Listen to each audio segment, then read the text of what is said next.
لنريه من آیاتنا، ہم اپنے پیغمبر صلی اللہ علیہ وسلم کو وہ نشانیاں دکھلائیں گے جو عرش عظمت پر بیٹھنے والے نبی کے لیے موضوع ہے۔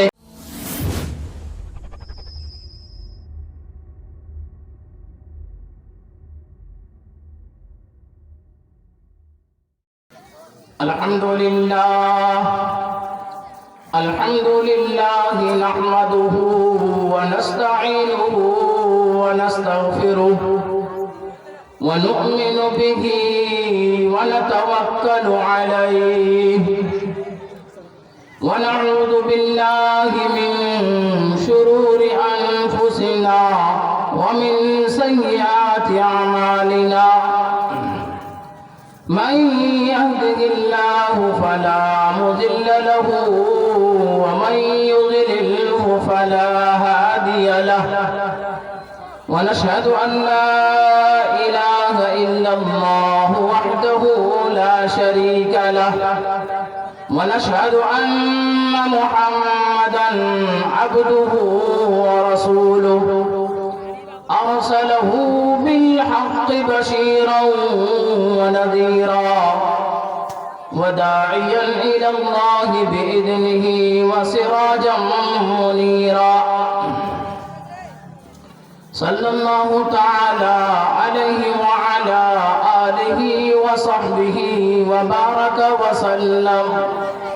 وبارك وسلم تسليما كثيرا كثيرا، أما بعد فأعوذ بالله من الشيطان الرجيم، بسم الله الرحمن الرحيم، سبحان الذي أسرى بعبده ليلا من المسجد الحرام إلى المسجد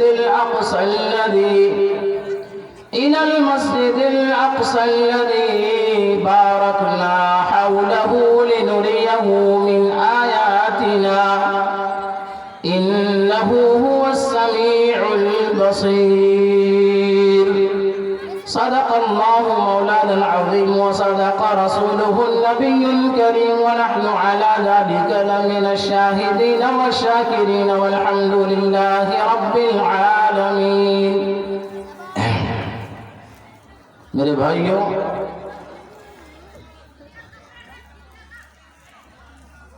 ادھر آوازیں آ رہی ہیں، خیر آپ ادھر توجہ نہ دیں۔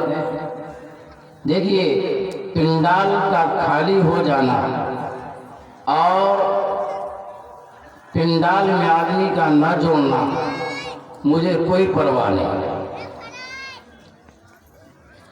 حضرت عبدالعزیز محدث دہلوی رحمۃ اللہ علیہ جامع مسجد میں آپ خطابت کیے، جمعہ کی نماز پڑھائیں، جمعہ کے بعد آپ مسجد سے باہر تشریف لائے تو ایک شخص کو دیکھا کہ ان کی جمعہ کی نماز فوت ہو گئی۔ بیچارے دوڑتے ہوئے آئے اور حضرت رحمت اللہ علیہ سے فرمایا کہ حضرت، میں جمعہ کی نماز نہیں پڑھ سکا اور آپ کا بیان بھی میں نہیں سنا، مجھے جو بیان آپ نے جمعہ میں کیا ہے مجھے ایسے ہی بیان سنا دیجیے۔ تو میرے بھائیوں، بزرگوں، دوستوں، عبدالعزیز رحمت اللہ علیہ سیڑھی پر کھڑے ہو کر کے اس ایک فرد کو پورے جمعہ کا خطبہ سنا دیا۔ ہمارے مفتی ثاقب صاحب، ماشاءاللہ میں جب سے آیا ہوں حضرت والا کو سن رہا ہوں، اللہ نے وہ ملکہ عطا فرمایا ہے، وہ صلاحیت دی ہے کہ جس کا اندازہ نہیں لگایا جا سکتا۔ اللہ حضرت والا کو صحت و عافیت عطا فرمائے، تندرستی عطا فرمائے، اللہ نظر بد سے حفاظت فرمائے۔ ماشاءاللہ یہ قیمتی جوہر ہے آپ کے پاس، ان کی قدر کیجیے، ان کی حوصلہ افزائی کیجیے۔ آج لوگ تو ڈرامہ میں، لوگ تو ناچ گانوں میں،